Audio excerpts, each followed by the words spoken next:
அப்படின்றப்போ train tax வேற, stray tax வேற. அதை முதல்ல இவங்க புரிஞ்சுக்கிறதே கிடையாது. அவங்க எல்லாருமே பேசுறது எப்படின்னா, அதாவது அவங்க வீட்டில் இருக்கிற நாய், அவங்க ட்ரெயின் பண்ண நாய், அதை வச்சு மட்டும்தான் பேசுறாங்களே தவிர இங்கே ப்ராப்ளம்ஸ் வந்து வீட்டில் வளர்க்குற நாய் கிடையாது.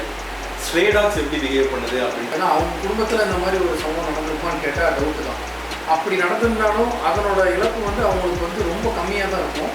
இதே ஒரு பாமர மக்கள் அவங்க குடும்பத்தில் இது வந்து நடக்குது, ஒரு இழப்பாகுது அப்படின்னா அதை வந்து அவங்களால ஈடுகட்டவே முடியாது. மட்டும் இல்லை, முக்கால்வாசி பேர் இதை பற்றி பேசுகிறவங்க வந்து என்னன்னு தெரியாமல் டாகுக்கு நான் சப்போர்ட் பண்ணுவேன், எனக்கு டாக் பிடிக்கும் அப்படின்றதுக்காகவே எதையோ பேசி அதை வந்து வேலிட் பண்ண பார்க்குறாங்க. ஆக்சுவலாக நடக்கிற பிரச்சனை என்னன்னே அவங்க தெரிஞ்சுக்கிறதுக்கு ரெடியாக இல்லை. அதாவது அது வந்து ஹண்டிங் நேச்சர் படைச்சதுன்னா அது வந்து கன்சியூம் பண்ணுது. அது பண்ண வேண்டியது மேட்டிங் தான். அதையும் நம்ம கட் பண்ணிவிட்டு அதுக்கு நீங்கள் சாப்பாடும் போடுறீங்க. அது அந்த கெயின் பண்ணுற எனர்ஜி அது என்ன பண்ணணும்னு நினைக்கிறேன். வளையபதி தமிழே தமிழே மதிமங். ஓகே ஓகே ஓகே ஓகே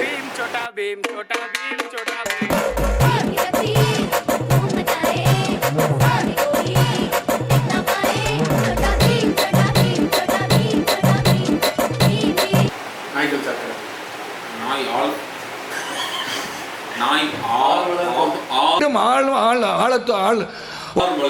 நாய் ஆர்வலர்கள் என்னன்னா, இப்போ ரீசெண்ட் டைம்ஸில் ஜாஸ்தி பேசப்படுற ஒரு விஷயம். ஆக்சுவலாக இது வந்து கண்டிப்பாக பேசி ஆகணும். பேச வேண்டாமான்னு யோசிச்சுட்டே இருந்தோம். கரண்ட்டில் இன்னும் மறுபடியும் அது பூஸ்டப் ஆகுது. கண்டிப்பாக பேசப்பட வேண்டிய ஒரு டாபிக் அப்படின்றதுனால பேசலான்னு முடிவு பண்ணியிருக்கோம். பேசினா நியூஸ் அது உண்மைதான். ஆனால் அதுக்காக மட்டும் இல்லை. என்னென்னா, எல்லாத்துக்கும் தெரிஞ்சது தான் தெருநாய்கள். இப்போ தெருநாய்கள் ப்ராப்ளம்ஸ் போயிட்டு இருக்குது. என்ன திடீர்னுட்டு இப்போ பூஸ்டப் ஆகுது? ஏன் இந்த பிரச்சனை திடீர்னு பெருசாகுது? இல்லை, அது வந்து திடீர்னுலாம் பூஸ்டப் ஆகலை. ஆல்ரெடி இந்த பிரச்சனை இருக்குது. அந்த பிரச்சனை வந்து அந்த ஒரு போராட்டத்துக்கு அப்புறம் அது வந்து வெளிப்படையாக நமக்கு தெரியுது. ரேபிஸோட கவுண்ட்டு அது எல்லாம் வச்சு பார்க்கும்போது இன்னொரு 5 வருஷம் கழித்து இது பெரிய த்ரெட்டாக நம்ம இந்தியாவுக்கே இருக்கும். அதனால தான் அது இப்போ கொஞ்சம் பூதாகரமாக வெடிச்சிருக்கு. டாக் வெல்ஃபேர் போர்டும் சரி, நாய் ஆய்வாளர்கள் எந்த ஜாதியின்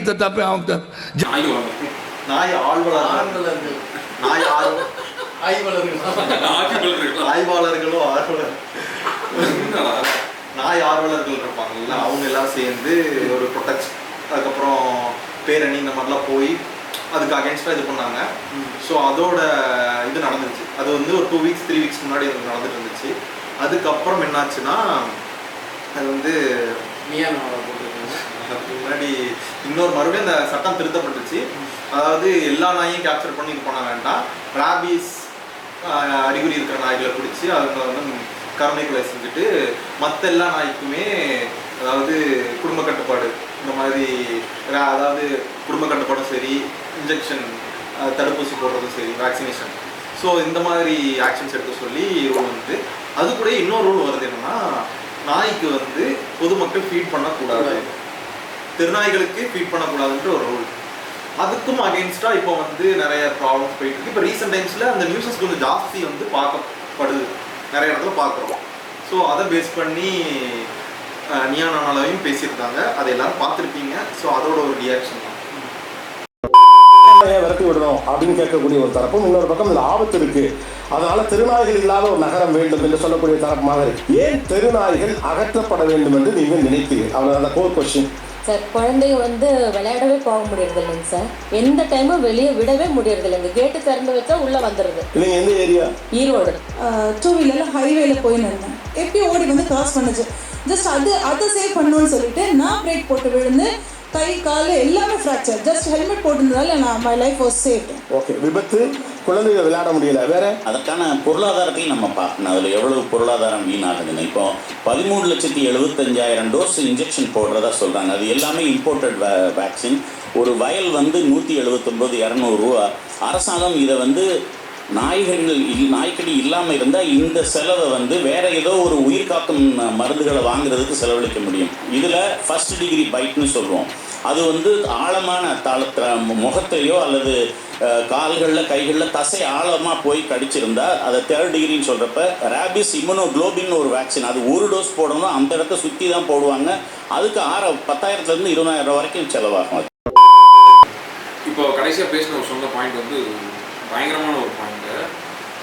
அது என்னன்னாக்கா அந்த கவர்மெண்ட்டோட செலவை குறைக்குது, அதை மாற்றுது அப்படிங்கிறத விட எத்தனை ஊசி எத்தனை மெடிசன் நம்ம உடம்பு தாங்குது ஃபஸ்ட்டு. செகண்ட் விஷயம், பெருசாக பெரியவங்களுக்கு கடிக்குது, அவங்களுக்கு இது அந்த டோஸ் போடுறாங்க, இம்யூன் பவர் இருக்குது, அது தாங்கிக்குது, ஓகே. குழந்தைங்களுக்கு கிடைக்குதுன்னா சின்ன வயசுலேருந்தே எத்தனை மெடிசன் அந்த குழந்தை அந்த உடம்புல பார்க்கும் அப்படிங்கிற ஒரு பெரிய ஒரு கேள்வி இருக்குது பார்த்தியா. அதனால மேபி இல்லை இது வந்து ஆன்டிபாடி போடுறதுக்கு பிரச்சனை இல்லை. ஆன்டிபாடி போடுறதுக்கான செலவுகள் வந்து ரொம்ப ஜாஸ்தி செலவு இருக்குடா, அதை விடு. அதாவது எத்தனை மெடிசன் தாங்கணும்? இவங்க சொல்கிற ஊசி வந்து மனுஷங்களுக்கு போடுற ஊசி மட்டும் கிடையாது, நாய்களுக்கு போடுற வேக்சினேஷனும் இருக்குது. அப்படின்றப்போ நாய் கவுண்ட் இன்க்ரீஸ்டாக இருக்கும்போது அந்த ஊசியோட செலவு ஜாஸ்தியாகும். நாய் எல்லா நாய்க்கும் இவங்க வந்து ஊசி போடுறத கணக்காட்டுறாங்க. அப்படின்றப்போ அந்த நாய்களுக்கு போடுற ஊசியும் கணக்காகும், அதுக்கான செலவும் ஏற்றுக்கப்படும், அதுவும் கன்சிடர் ஆகுது. மனுஷங்களுக்கு இங்கே மருத்துவ செலவுக்கே இங்கே வந்து எதுவுமே இல்லைன்றப்போ நாய்களுக்கு இன்ஜெக்ஷன் போடுறதுக்கு எவ்வளோ செலவு பண்ணணுமா?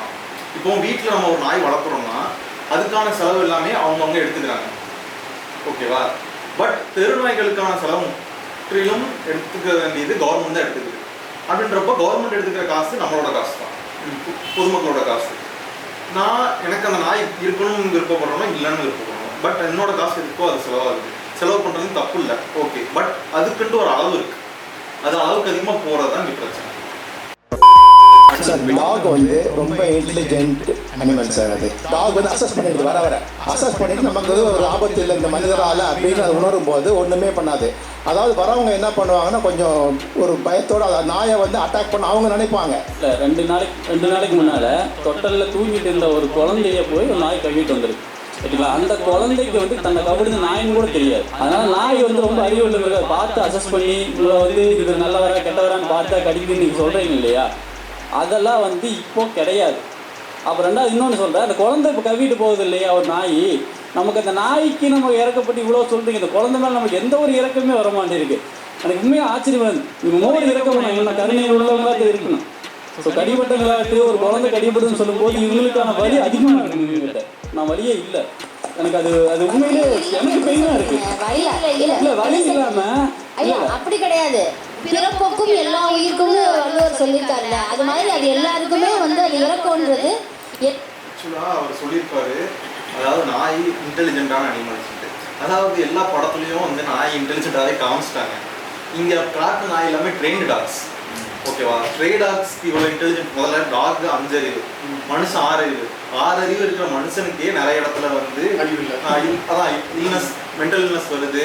நிறைய இடத்துல நம்ம நார்மலாக ஸ்ட்ரெஸ் இருக்குது, டிப்ரெஷன் இருக்குது, அந்த மாதிரி நிறைய ப்ராப்ளம்ஸ் இருக்குது. 5 அறிவு இருக்கிற விலங்கை வந்து நம்ம இன்டெலிஜென்ட்னு சொல்ல முடியாது, புரியுதா? அது வந்து எதை பார்க்குதோ எதுக்கு ஏற்ற மாதிரி அடாப்ட் ஆகுதோ அதுக்கு ஏற்ற மாதிரி தான் ரியாக்ட் பண்ணும். அப்படின்றப்போ ட்ரெயின் டாக்ஸ் வேற, ஸ்ட்ரே டாக்ஸ் வேற. அதை முதல்ல இவங்க புரிஞ்சுக்கிறதே கிடையாது. அவங்க எல்லாருமே பேசுறது எப்படின்னா, அதாவது அவங்க வீட்டில் இருக்கிற நாய், அவங்க ட்ரெயின் பண்ண நாய், அதை வச்சு மட்டும்தான் பேசுகிறாங்களே தவிர இங்கே ப்ராப்ளம்ஸ் வந்து வீட்டில் வளர்க்குற நாய் கிடையாது.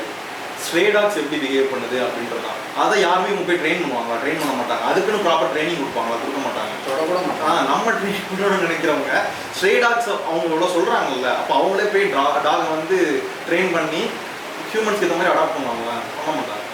அவங்களுக்கு கடிச்சா தான் எனக்கு தெரியும், அவங்களுக்கு தெரியும். ஏன்னா அவங்க குடும்பத்தில் இந்த மாதிரி ஒரு சம்பவம் நடந்திருப்பான்னு கேட்டால் டவுட்டு தான். அப்படி நடந்திருந்தாலும் அதனோட இழப்பு வந்து அவங்களுக்கு வந்து ரொம்ப கம்மியாக தான் இருக்கும்.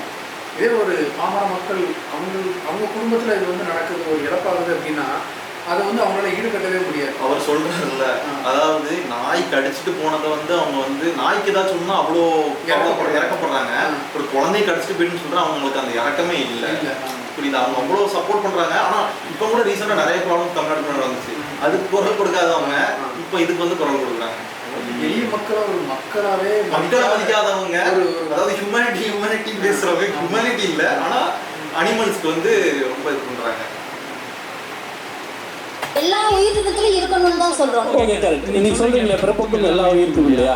அது உண்மையிலேயே வந்து அது அந்த தமிழ் சமூகம் அதுக்குள்ள வந்ததுதானே, இல்லைன்னு நான் சொல்லல. நான் இதே வந்து நாய்க்கு மட்டும் செலக்டிவ் பெருமையா இருக்கு. அது எப்படி நீங்க சொல்றீங்க நாங்க நாய்கிட்ட மட்டும் தான் கருணையா சரி, இருக்கும். இப்போ ஒரு கொசு கடிச்சிச்சுன்னா என்ன பண்ணுவீங்க? அது கொசு கடிச்சுன்னா தட்டுவோம் அடிப்போம், அது இல்லைன்னு சொல்லல. இருங்க, அது செத்துரும் இல்லையா? இருங்க, ஆமா, அது இல்லைன்னு சொல்லல. அது ஒரு உயிர் தானே. வீட்டுக்கு கரப்பாம்பூச்சி வருது, வீட்டுக்கு கரப்பாம்பூச்சி வருது, நம்ம என்ன பண்றோம்?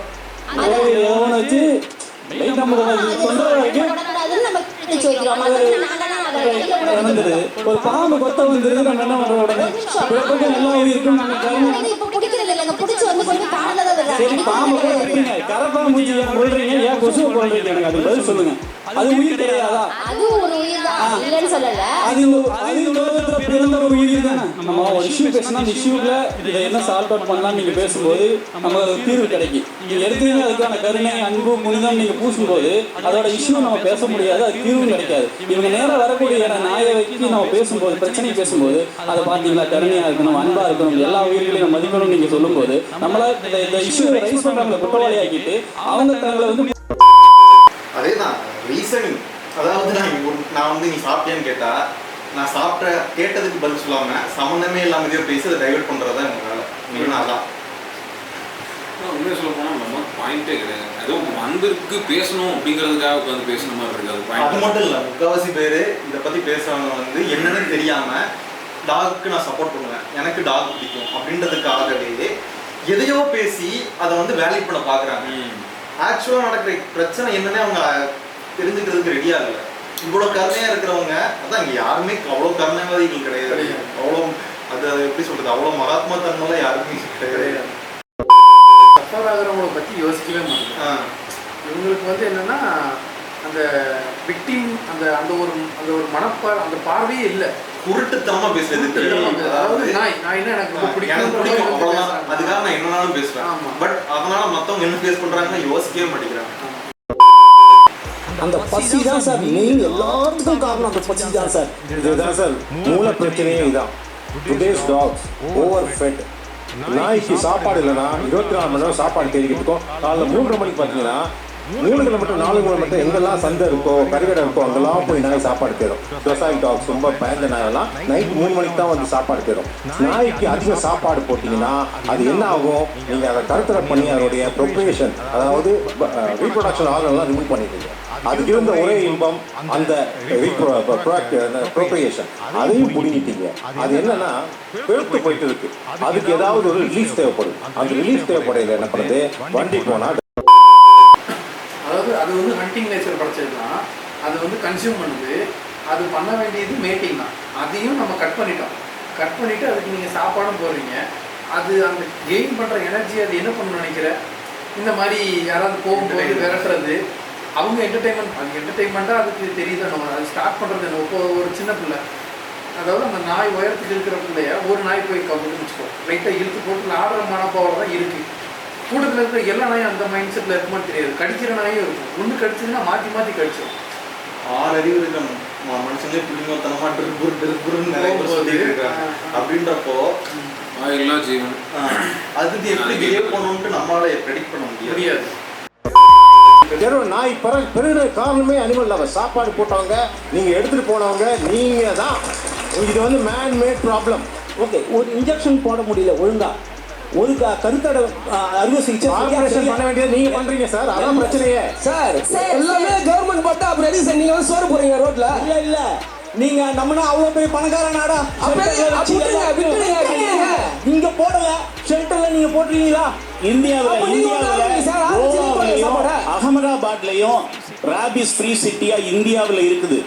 எங்க சட்டம் மதிக்கப்படுதோ, எங்க சட்டத்தை மக்களும் அரசாங்கமும் மதிக்குதோ அங்க வருது.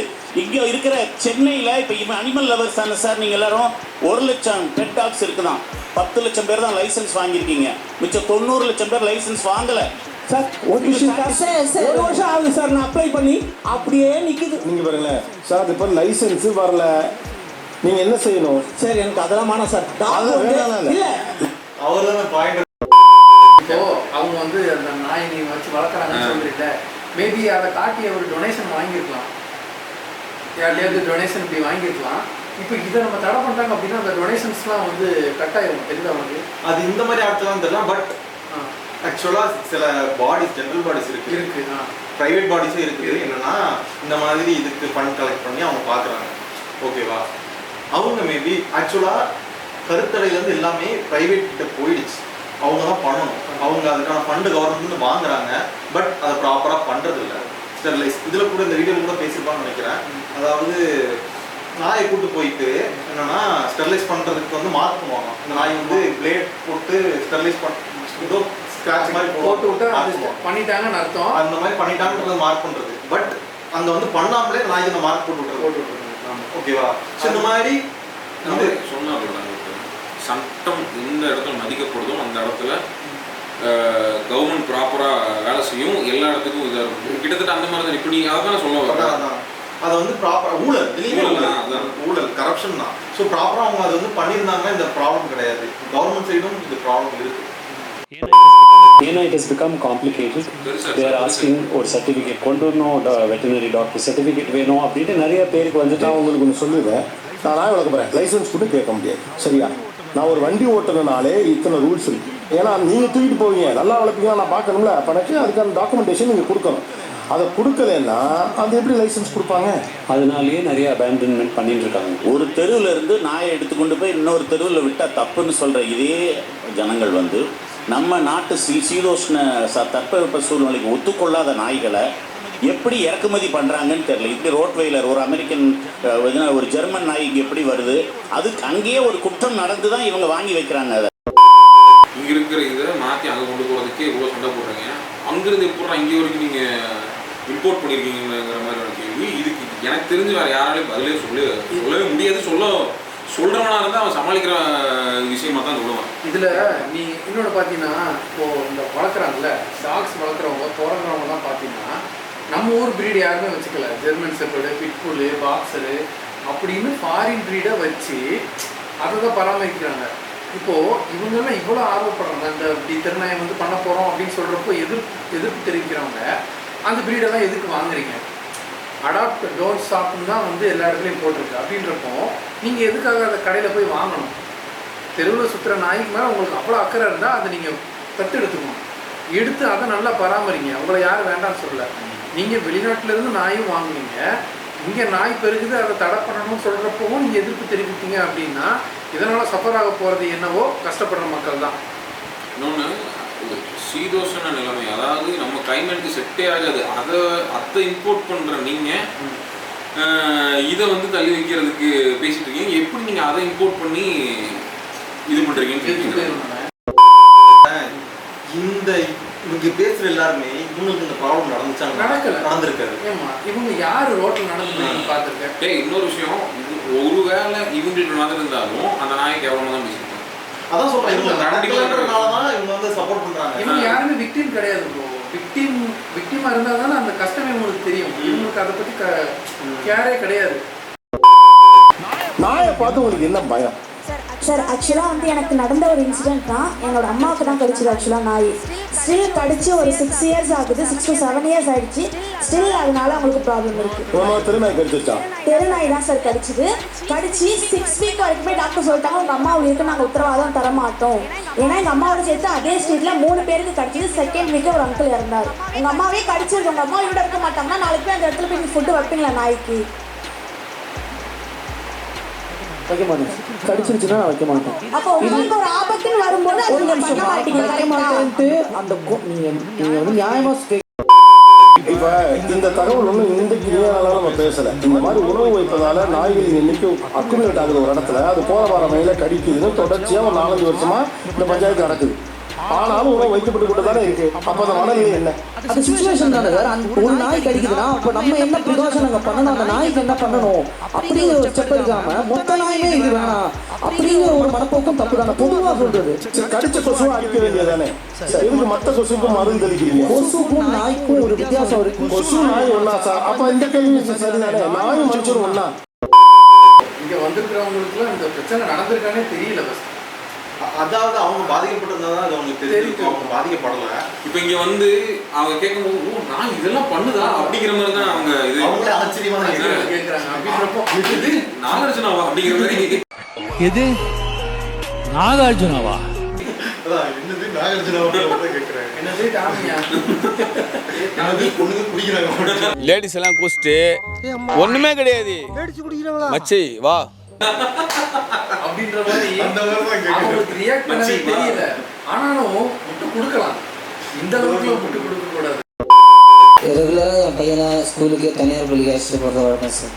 வழக்கம் போது என் பையனை அழைச்சிட்டு போகும்போது நாய் குறுக்க வந்து நாய் மேலே விடக்கூடாதுன்னு இங்காண்ட பள்ளம் அங்காண்ட நாய் இங்காண்ட திருப்பும்போது ஆட்டோக்கு வந்து என் கண்ணு முன்னாடி என் பையன் இருந்துச்சு சார். அதனால 6 வயசு பையன் இருந்துச்சு சார். நாய் குறுக்க வருவாங்க. ஓ, உங்கள் ஆட்டோவில் உங்கள் பையனை கூப்பிட்டு போகிறப்போ நானே அழைச்சிட்டு போகும்போது சார். இப்போ நடந்து 10 நாள் ஆச்சு. கரெக்டாக அது 10 days தான் ஆயிருக்கு. ஒரு இந்த ஷோ வந்து சரி வந்தே ஆகணும்னு ஒன்று இருக்கிறான்னு தெரியல. இல்லை அது அதுல வந்தது நல்லது. சஃபர் ஆயிருக்கும், அதனால இது வந்து பேசி ஆகணும்னு அவர் நினச்சிருப்பாரு. ஏன் அவருக்கு நடந்து வேற யாருக்கும் நடந்துடக்கூடாதுன்ற ஒரு நல்ல எண்ணத்தில் வந்திருக்காங்க. இத்தனைக்கும் அவர் 2வது ஒன்று பேசுவார், கேள. இது நாயை ஒழிக்கணும், அதை பண்ணணும் இல்லை சார். ஒரு சரியான ஒரு காப்பகமாக அதை வந்து அமைச்சு அதுக்கு தகுந்த மாதிரி செய்யணும். இவங்க பக்கத்தில் இருக்கிற இறக்கம் அவங்களுக்கு அந்த மனிதர்களுக்கு மேலே வரமாட்டேங்குதுல்ல. இப்போ இவர் என்ன சொல்றாரு, பையன் இறந்துட்டான், அதனால நாயை மாஸ்கில்லாம் பண்ணக்கூடாது, அதுக்கு ஏற்ற மாதிரி ஏதாவது பண்ணுங்கன்னு அவர் கேட்குறாரு. ஆனால் அவங்க என்ன சொல்றாங்க, குழந்தைகள் செத்து போறாங்கன்றது ஒரு பொருட்டாக மதிக்க மாட்டேங்கிறாங்க. அதாவது இவங்க ஆக்சுவலாக இங்கே எல்லாத்துக்குமே நாய் வேண்டான்னு சொல்றவங்களுக்கும் நாய் மேலே கருணை இருக்குது, அவங்களுக்கும் நாய் கொல்லணுன்ற ஒரு எண்ணம்லாம் இல்லை, அதுக்காக ஏதாச்சும் பண்ணணும்னு அவங்க நினைக்கிறாங்க. பட் இவங்க வந்து நாய் மேலே காட்டுற அந்த கருணையும் இறக்கத்தையும் மனுஷன் மேலே சுத்தமாக காட்ட மாட்டேங்கிறாங்க. மனுஷங்களாவே மதிக்க மாட்டேங்கிறாங்க. ஆனால் இவங்க ஹியூமனிட்டி பற்றி பேசுவாங்க. இவங்க வந்து பெரிய ஹியூமனிட்டி, அதாவது நாங்கள் வந்து நாயை அதாவது அதான் தெருநாயை பார்த்து நல்லா பசியில் இருக்கிற நாயை பார்த்து 2 பிஸ்கெட்டை போட்டு அது ஹியூமனிட்டி நினச்சிட்டு இருக்காங்க. தம்பி கடிச்சு கிட்டத்தட்ட 75 நாள் ஒன்றும் பிரச்சனை கிடையாது. ஆனால் அந்த 75 நாளில் நான் உங்களுக்கு எந்த ட்ரீட்மெண்ட் எடுக்கணும் எல்லாம் ட்ரீட்மெண்ட் எடுத்தோம். இது டேட்டு வந்து திருநெல்வேலி மாவட்டத்தில் வலியுறுத்தும். அங்கே வந்து ஃபஸ்ட்டு இன்ஜெக்ஷன்லாம் போடணும்னு சொன்னாங்க, இன்ஜெக்ஷன் எல்லாமே போட்டாச்சு. அதுக்கப்புறம் பக்கத்தில் இருக்கிறவங்க நாட்டு வைத்தியம் பார்க்கலாம், பத்தியம் பார்க்கணும் அப்படின்னு சொன்னாங்க, அதுவும் பார்த்தோம். 75 நாள் எந்த சிம்டம்ஸும் இல்லை, பையன் நல்லாவே இருந்தான். திடீர்னு ஒரு நாள் காலையில் எனக்கு தலைவலிக்கு ஸ்கூல் போகலன்னு சொன்னாங்க. ஸ்கூல் போகல விடலை. அன்றைக்கி ஈவினிங் பார்த்தீங்கன்னா வாயிலிருந்து ஒரு மாதிரி கூடலாம் உடச்சிட்டு அந்த ரேபிஸ் சிம்டம்ஸ் காட்டுது. ஹாஸ்பிட்டல் பேசினா ஹாஸ்பிட்டலில் உள்ளே எடுக்க மாட்டேங்கிறாங்க. ப்ரைவேட் ஹாஸ்பிட்டலில் உள்ளே வரக்கூடாது எடுக்கிறாங்க. டாக்டர்ஸ் உள்ளே வரதுக்கு பயப்படுறாங்க. இல்லை இதுக்கு ஒன்றும் பண்ண முடியாது, வீட்டுக்கு கொண்டு போங்க அப்படிங்கிறாங்க. ட்ரீட்மெண்ட்டே கொடுக்க வர மாட்டாங்க அப்படிங்கிறாங்க டாக்டர்ஸ். ஸோ அண்டர் டிசீஸ் வந்து ரேபிட்ஸ் அது இப்போ இருக்கிற இதில் கடைசி வீட்டுக்கு கொண்டு வந்தார், பார்க்கவே மாட்டோம்னு சொல்லிட்டாங்க. அடுத்த நாள் பையன் இறந்து வீட்டு. இது நம்ம வீட்டில் ஒரு ஆளுக்கு நடக்கும்போது அவர் பேசும்போது அவர் வாய் ஸ்டக்காய் பேசுறாரு. வழி அந்த இதில் வந்து அவரால் எமோஷன் ஃபுல்லாக காட்ட முடியல. ஆனால் ஒன்று ரேபிஸ் ஓட அந்த இது வந்து இவங்க யாருக்குமே தெரியல, அதோட சீரியஸ்னஸ் வந்து யாருக்குமே தெரியல. ரேபிஸ் வந்து ரொம்ப வந்துச்சுன்னா 100% ஃபெட்டாலிட்டி தான், அதான் 100% டெத்து தான், ஒன்றுமே பண்ண முடியாது. அது வந்து யாருக்குமே அந்த சீரியஸ்னஸ் இல்லை, தெரியல சுத்தமாக இல்லை சீரியஸ்னஸ். ரைட், அது மாதிரி அவர் வேக்சின் போட்டுமே அவருக்கு அந்த பையனுக்கு வந்து 75 நாளுக்கு அப்புறம் ரேபிஸ் வந்து இறந்துருக்கும். ஒன்றும் பண்ண முடியாது. இதுக்கு என்ன சொல்ல போகிறாங்க நாய் புனிதர்கள்? நிறைய கொஸ்டின்ஸ் இருக்குல்ல. இப்போ இவங்ககிட்ட போயிட்டு நீ திரும்ப கேட்டீங்கன்னாக்கா கவர்மெண்ட்டை கொண்டு சொல்லுவாங்க. காலையில் ஒரே ஒரு ஷார்ட் மட்டும் நான் பார்த்தேன். எங்கள் பள்ளம், அதாவது இவர் இதுக்கு முன்னாடி பேசணும் ஒருத்தரோட நாய் மேலே விட்டுறக்கூடாதுங்கிறதுக்காக நான் பள்ளத்தில் விட்டேன், அந்த நாய் குறைச்சிட்டு போடுன்னு சொல்லி என் பையன் கண்ணு முன்னாடி இறந்தாங்க. அதுக்கு ஒருத்தன் கமெண்ட் பண்ணியிருக்கான், நாய் மேலே விடக்கூடாதுங்கிறதுக்காக ஒரு பள்ளத்தில் விட்டார், நீங்கள் நாயை குறை சொல்லுவீங்களா இல்லை பள்ளம் நம்பி வச்சிருக்க கவர்மெண்ட்டை குறை சொல்லுவீங்களான்னு கேட்டேன். அதாவது இப்போ நான் என்னைய அக்யூஸ் பண்ணினா நான் உன்னை கை கட்டுறேன், நீ அவரை கை கட்டுற, மறுபடியும் அவர் என்ன கை கட்டுற, நீ மாற்றி மாற்றி கை இப்படி மாற்றி மாற்றி கை காமிச்சிட்டே தான் இருக்குமே தவிர இதுக்கான சொல்யூஷனை சொல்லுனா சொல்ல மாட்டேங்கிறாங்க. அதாவது புனிதர்கள் அவங்க பேசுறாங்கல்ல, அதுக்கான சொல்யூஷனை சொல்லலாம், யாரும் சொல்ல மாட்டேங்கிறாங்க. கவர்மெண்ட்டு தப்பு பண்ணிட்டாங்க, ஓகே, அப்போ நீ அதுக்கான ப்ராப்பர் சொல்யூஷனை கொடுக்கணும்ல, நீயும் ஒரு விக்டிம் பிளே தானே பண்ணுற. அப்படின்றப்போ இதுக்கு சொல்யூஷன் கிடைக்காது, மாற்றி மாற்றி கை காமிச்சிட்டே இருக்க போகிறாங்க. ரேபிஸ் ரேட்டு குறையாது, கஷ்டப்படுற மக்கள் இதனால சஃபர் ஆகி சாக தான் போகிறாங்க. சார் இது வந்து irresponsible pet owner தான் சார் ஃபுல்லாக. அவரை தூக்கி உள்ள வச்சிடலாமா? கண்டிப்பாக ப்ராப்பர் ட்ரைனிங் கொடுக்க மாட்டாங்க அந்த டாகுக்கு. ப்ராப்பர் ட்ரைனிங் கொடுத்தா அந்த டாக் கிட்ட அந்த பிரச்சனை வராது. இல்ல இவங்க வந்து பேசுறதே வந்துட்டு ஸ்ட்ரீட் டாக்ஸ் பத்தி பேசிட்டு இருக்காங்க. ஆனா அவன் சொல்ற பதில் எல்லாமே கைவிடப்பட்ட, அதாவது அபேண்டன் டாக்ஸை பத்தி பேசுறான். அபேண்டன் டாக்ஸ் ஓகே, அபேண்டன் பண்ணவங்கள தான் அதுக்கு காரணம் ஓகே. பட் இந்த பிரச்சனையே ஸ்ட்ரே டாக்ஸ் பேசிட்டு இருக்கும்போது சம்மந்தம் இல்லாம அபேண்டன் டாக் கொண்டு வந்து இதனால பெரிய பிசினஸ் அடிவாங்க போகுது. நான் ஒரு கவர்மெண்ட் செக்டர்ல ஸ்டாஃப் நர்ஸா இருக்கேன். ஒரு 60,000 பாப்புலேஷன் வச்சுக்கோங்க சார். ஒரு நாளைக்கு காலையில கிட்ஸ் சார் காலையில 8 மணிலேருந்து 9 மணி வரை ரொம்ப பிஸியா இருக்கும். பிஎஸ்சி எல்லாம் ஸ்கூல் போற குழந்தைங்க எல்லாம் ரேபிஸ் வேக்சினுக்காக வந்து நிற்பாங்க. நான் என்ன சொல்றேன், நீங்க சொல்றது எனக்கு புரியவே இல்லை. இந்தியாவில் இன்னைக்கு 11 வேக்சின் ப்ரிவென்டபிள் டிசீசஸ் இருக்கு. ஒரு ரேபிஸ் 96% பிரைமரி கேசஸ்க்கு ஒரு எமர்ஜிங் டிசீஸா வந்துட்டு இருக்கு. அதோட சீரியஸ்னஸே புரிஞ்சுக்க மாட்டீங்க. அவங்க வந்து நர்ஸா இருக்கிறாங்க, அவங்க அவ்வளோ உள்ள வந்து அவ்வளோ இது வருது, அவங்க ரேபிஸ் ஊசி போடுறாங்க. வர்றது எல்லாருமே கஷ்டப்படுற மக்கள், புரியுதா? குழந்தைகள் முக்கால்வாசி அவங்க சொல்றாங்க 8 to 9, அதாவது ஸ்கூல் போற டைம்ல நிறைய பேர் கிடைச்சிருக்கு. எங்க குழந்தைக்கு என்ன தலையெழுத்தா? நீங்களாம் நாய் வளர்ப்பீங்க, அந்த நாய்க்கும் நாங்க வேக்சின் போட்டு எங்க குழந்தைக்கு என்ன தலையெழுத்தா? என்னமோ நாய் வந்து குழந்தைங்களை பார்த்தா அது பண்ணுவோம், குழந்தைங்க கெட்டவங்களை பார்த்தா எனக்கு ஒன்றும் புரியல சார். எவ்வளோ பேரை நெறி கட்டிட்டு வராங்க, அடுத்த நிலை அவங்க போறாங்க, ஹைட்ரோஃபோபியா ஆகி செத்து போறாங்க. அதெல்லாம் தெரிய மாட்டேங்குது. திரும்ப திரும்ப அதே கான்செப்ட், நாங்கள் நாயை இது பண்ணுவோம், நாய்க்கு இது பண்ணுவோம். ரொம்ப தப்பு சார். ஒரு மனித உயிருக்கு முன்னாடி இதெல்லாம் வந்துட்டு என்ன எப்படி ஏற்றுக்க முடியும்? இந்த பாயிண்ட் சொன்னது தெரியுமா ஸ்டார்டிங், அதாவது எவ்வளோ தாங்க உடம்பு அவ்வளோ வேக்சின் ஆல்ரெடி 16 வயசு வரைக்கும் வேக்சின் போட்டுட்டு இருக்காங்க குழந்தைங்களுக்கு. அப்படின்றப்போ இது ஒரு அடிஷனல் வேக்சினா எனக்கு ஆட் பண்ணும்போது நிறைய மெடிசன் நீ மாத்திரையே நீ ரெகுலராக சாப்பிட்டீங்கன்னா உன்னோட கிட்னியில் ஸ்டோன் வரும்னு சொல்றாங்கடா. அப்போ நீ அப்போ அதை யோசிச்சு பாரு, டேரக்டாக பிளட்ல கொடுக்குற ஒரு விஷயம் நமக்கு எங்க போய் எங்க ஸ்டோர் ஆகி என்ன கட்டியா ஃபார்ம் ஆகுதுன்னு யாருக்குமே தெரியாது. நல்ல இம்யூன் பவர் இருக்கிறான்னு தப்பிச்சுவான். குழந்தைக்கு எவ்வளோ இம்யூன் பவர் இருக்கும். அதே மாதிரி ரேபிஸ் வந்து வைரல் இன்ஃபெக்ஷன் தான் நினைக்கிறேன். உள்ள இன்ஜெக்ட் பண்றதே வைரஸ் தான் இன்ஜெக்ட் பண்ணுவாங்க வேக்சினேஷனுக்கு. வந்து குட் வைரஸ் போய் சண்டை போட்டு இது பண்ற மாதிரி. அதாவது இப்போ வேக்சின் என்னன்னா, இப்போ குதிரைன்னு வச்சுக்கோங்க, அந்த ரேபிஸ் எடுத்து குதிரைக்கு இன்ஜெக்ட் பண்ணி அந்த குதிரை வந்து இப்போ அதுக்கான உள்ள ஆன்டிபாடிஸ்லாம் ஃபார்ம் பண்ணி அதுக்கு அகேன்ஸ்டாக ஃபைட் பண்ணியிருக்கோம். அதுல இருந்தால் வேக்சின் எடுத்து நமக்கு போடுவாங்க. ஸோ அந்த இதை யூஸ் பண்ணி நம்ம பாடி அடாப்ட் ஆகி அந்த வைரஸ்க்கு அகேன்ஸ்டாக ஃபைட் பண்ணுவாங்க. அந்த வைரஸ் தான் நம்ம உடம்பு இன்ஜெக்ட் பண்ணுறாங்க. அதனால பாதிப்புகளும் ஏற்படலாம். 50-50 தான். அதாவது உன்னை ரொம்ப ப்ரூட்டலாக கடிச்சிருச்சு அப்படின்னா வந்து அவங்க ஒரு 6 வாரம் 7 வாரம் உன்னைய வந்து கண்காணிச்சுட்டே தான் இருப்பாங்க. நீ வந்து உயிரோட இருக்கியா பிறக்கிறியான்றது 6 வாரத்துக்கு அப்புறம் தான் தெரியும். அப்போ கடிப்பட்டவங்களோட மனநிலை எப்படி இருக்கும்? அது மாதிரி வேக்சினேஷன் மட்டுமே இங்கே க்யூர் கிடையாது. நீ வேக்சின் போட்டினா இந்த ஃபுட் தான் சாப்பிடணும், இந்த ஃபுட் சாப்பிடக்கூடாதுன்ற ஒரு இது உண்டு. ஏன்னா நாய் என்னென்ன சாப்பிடக்கூடாதோ அதை நம்ம சாப்பிடக்கூடாதுன்னு சொல்லுவாங்க. நான் வெறித்தன்மை ஜாஸ்தி இருக்கும். உப்பு சாப்பிடக்கூடாதுன்னு சொல்லுவாங்க. ஏன்னா நாய் உப்பு சாப்பிட்டா வெறித்தனம் வெறி பிடின்னு சொல்லுவாங்க. ஃபர்ஸ்ட் 2000 நாய் உங்களை கடிச்சுன்னா நீங்கள் 5 டோஸ் போடணும். அது 2000 நாயை கருத்தடைன்னு எடுத்துட்டு போவாங்க, அதில் 2000. 4000 ஆயிடுச்சா? நாய்க்கு வேக்சினேஷன் ஒன்று போடுவாங்க, அதுக்கு 1000 எழுதிடுவாங்க. இது முடியல சார், நான் இன்னும் இருக்கு. இப்போ என்ன பண்ணுறாங்கன்னா QR கார்டு போட்டுருக்காங்க திருநாய், அப்புறம் மைக்ரோ சிப் போடுறாங்க, அது இன்னும் 1000 2000. கிட்டத்தட்ட ஒரு 6 கோடி நாய்க்கு நம்ம அந்த அந்த மேக்ரோ லெவலில் பார்க்கணும். 6 கோடி நாய்க்கு ஒரு நாய்க்கு 6000 செலவு பண்ணாங்கன்னா 36,000 கோடி நம்ம பேசிக்கிட்டு இருக்குது சாதாரண ஃபிகர்ல. சொன்னது நாய்க்கு 6000 ஆகுது, அது முன்னாடி 10,000 ஆகுது. ஸோ அதுக்குள்ளதான் மறுபடியும் உள்ள போறாங்க. எனக்கு தான் இங்க தீர்வு சொல்லு. அதுதான் இப்போ கேட்குறாங்க, எனக்கு இங்கே தீர்வு வேணும், எனக்கு தீர்வு கிடைக்க மாட்டேங்குது. இவங்க சொல்கிற தீர்வெல்லாம் எப்படி இருக்குன்னா 5 வருஷம் 6 வருஷம் கழித்து அதுவும் கண்ட்ரோல் ஆகுமான்றது தெரியாது.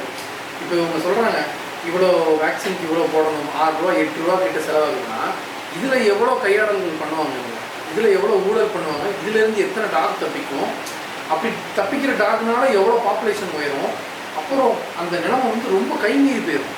இப்போ எனக்கு இந்த பிரச்சனை, எனக்கு ரேபிஸ் வந்து இவ்வளோ வருது, என் மக்கள்லாம் கடிப்படுறாங்க, சின்ன குழந்தைங்களாம் கடிப்படுது, அது கடிப்படாமல் இருக்க என்ன தீர்வு வேணும் அப்படின்றப்போ கவர்மெண்ட் ஒரு முடிவு எடுக்கிறாங்கன்னா இவங்க அதுக்கு தடையாக வந்து நிற்கிறாங்க. எனக்கு எதுவும் தெரியல, அந்த மாதிரி தான் இருக்கு. அதாவது இவங்க வந்து சொல்றதெல்லாம் காரணம் மட்டுமே தவிர அதுக்கான ப்ராப்பர் ரீசன் அதாவது இது இல்லை. நம்ம சொல்லு, குழந்தை கடிச்சிட்டு இருக்கு, இன்னைக்கு ஒரு குழந்தை கடிக்கணும், நாளைக்கு ஒரு குழந்தை கடிக்குதாங்க. அப்ப எனக்கு அரசுக்கு நான் என்ன கேட்பேன்? நான் உங்களோட பேச வேண்டிய அவசியம் எனக்கு கிடையாது சார். நான் அரசியல் தான் பேசுவேன் சார். என் ரெப்ரசன்டேட்டிவ் யாரு? அரசு தானே.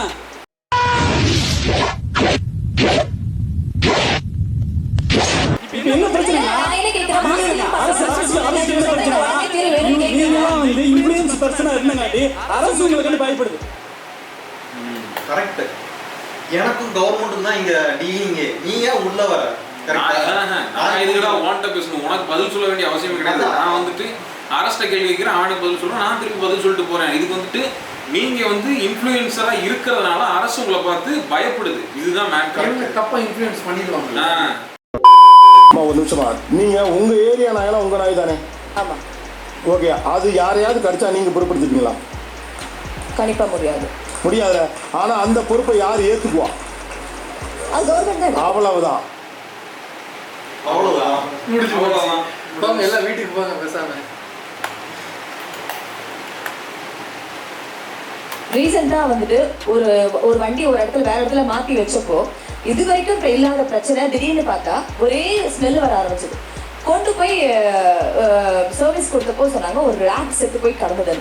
என்னுடைய பார்க்கிங்கில் நான் பார்க் பண்ணி வச்சப்போ எல்லா ஸ்ட்ரே கேட்ஸ்க்கும் நான் ஃபீட் பண்ணுவேன். எங்கள் வீட்டு வாசல்லையே வந்து அதுக்கான ஃபுட்டு வச்சுருவேன். டாக்ஸ்க்கும் ஃபீட் பண்ணுவேன். எல்லாம் சாப்பிட்டுட்டு எல்லாமே வண்டிக்கு கீழே தான் படுத்துக்கும். இது வரைக்கும் இந்த பாஸ்ட் 20 இயர்ஸாக நான் வண்டி ஓட்டிகிட்டு இருக்கேன். ஒரு பிரச்சனை வந்தது கிடையாது. வெறும் 2 நாள் மாற்றி விட்ட காரணத்துக்காக அந்த இடத்துல கேட்டும் கிடையாது, டாகும் கிடையாது. அந்த ரேட் வந்து அந்த வண்டியே நாசம் பண்ணிடுச்சு. எவ்வளவு கடுப்பா இருக்கு உங்களுக்கு? இல்ல சார், ஆச்சு 10,000 ரூபாய் உங்களுக்கு சொல்லவே கோவம் வருதா இல்லையா? அது கழிச்சு வச்சதை கூட நான் ஒண்ணு மன்னிச்சுட்டேன் சார். அது உள்ள போய் செத்து போச்சு. ஆக்சுவலி என்ன சொல்லிருக்கோம், பாவம் செத்து போச்சு, என் கார் போனது கூட கவலை இல்லைன்னு சொல்லியிருக்கலாம். ஆனா எனக்கு இப்படி உங்க ஜீவகாருண்யத்துடைய டைமென்ஷன்ஸ எது 10,000 ரூபாய் போச்சுன்னா எலி வந்து உங்க காரை குதறி செத்து வேற போச்சு, ரைட்டா?